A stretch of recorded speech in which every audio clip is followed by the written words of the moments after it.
Hello, my name is Poppy Kinch, and I will be your narrator and historian for this episode. I would like to inform you that many of the facts, well, they're not actually facts, that you will see in this video are in fact fabricated by me.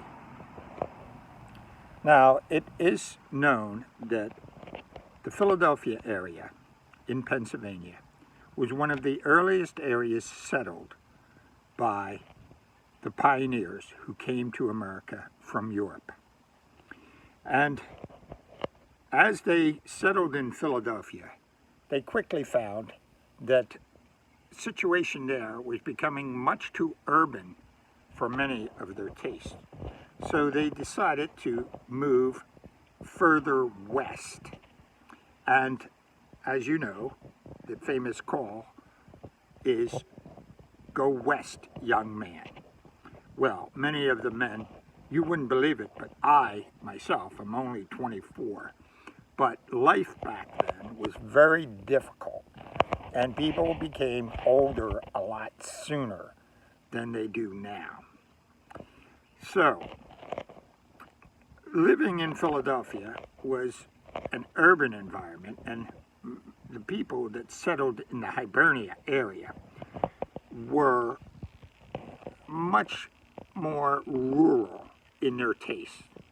And so they followed a path from Philadelphia, right from the statue of William Penn, which ironically had been erected shortly after his death on the top of a building. He had settled the area called Pennsylvania, meaning Penn's Woods. And so he was rightly honored by a statue erected on the top of a building in the center of the city.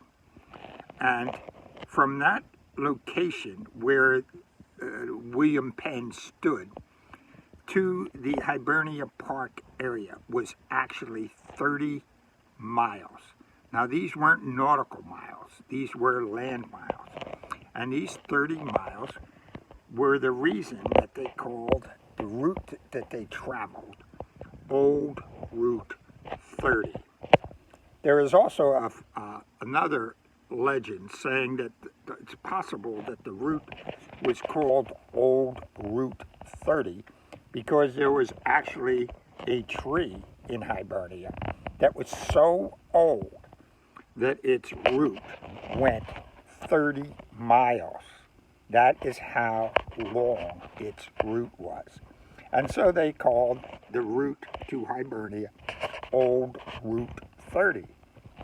Later on, when they extended that route, still being Old Route 30, they called it Lancaster Pike because they traveled from Hibernia westward, again, always going west, young man, to the town of Lancaster, which was named after a town in England.